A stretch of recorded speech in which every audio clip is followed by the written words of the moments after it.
ሀይሚ ምን አይነት ሁኔታ ላይ ትገኛለች? ሙሉ መረጃውን የማቀርብላችሁ ይሆናል። እስከ ቪዲዮ ፍጻሜ አብራችሁን ቆዩ። ሰላም ሰላም፣ ውድ ቤተሰቦቼ ሰላማችሁ ይብዛ። ለዚህ ቻናል አዲስ የሆናችሁ ሰብስክራይብ፣ ላይክ፣ ሼር እያደረጋችሁ ቤተሰብ ሁኑ። አዳዲስ ትኩስ ቪዲዮዎችን የምታገኙበት ቻናል ነው። ሁሌም ከጎኔ ሆናችሁ የምታበረታቱኝ ፈጣሪ የማያልቀውን ሲሳይ ይስጣችሁ፣ የልባችሁ መሻት ሞልቶላችሁ በሰላም ለሀገራችሁ ያብቃችሁ እና የምለቀው ቪዲዮ በፍጥነት ከእናንተ ጋር እንዲደርስ የደውል ምልክቷን መጫናችሁን እንዳትረሱ። ሀይሚ እንግዲህ ትናንትና ፌንት ነቅላ ነበር ጭንቀት ከማብዛት የተነሳ። እናም ወደ ሆስፒታል ወስደዋት ነበረ። ነገር ግን የሆስፒታሉ ምላሽ ምን ሆነ ነው እንግዲህ ውጤቷ ጭንቀት አታብዢ፣ ከጭንቀት መራቅ አለብሽ፣ ራስሽን ስትረስ ውስጥ የሚከቱ ነገሮችን በሙሉ አስወግደሽ ራስሽን ዘና የሚያደርግና ምቾት የሚሰጥሽ ቦታ ላይ ተቀመጪ፣ ለራስሽ ጊዜ ሙሰጂ፣ ከሚያጨናንቅሽ ነገር በሙሉ እራቂ ተብላለች ማለት ነው።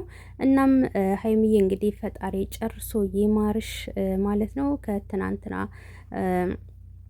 ፌንት መንቀል በኋላ እንግዲህ አሁን ላይ በጥሩ ሁኔታ ትገኛለች ማለት ነው።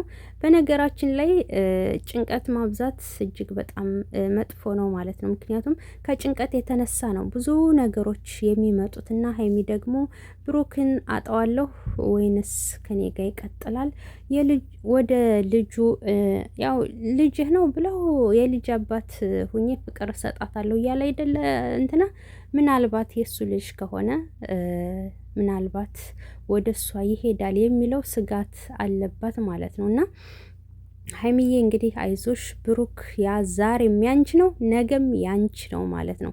እውነት ለመናገር ትናንትና እጅግ በጣም ነበር ያሳዘንሽኝ። ነገር ግን ደግሞ ለራስሽ ጊዜ ወስደሽ ተረጋግተሽ መቀመጥ አለብሽ ማለት ነው። እና እንግዲህ ብሩክም ደግሞ ነገሮችን እንትን ብለህ ከሷ ጋራ ችግሮችን ፈተህ መቀጠል ነው ያለብህ ማለት ነው። እና እዩ እንግዲህ ታውቃለህ ምን ብላ እንደመጣች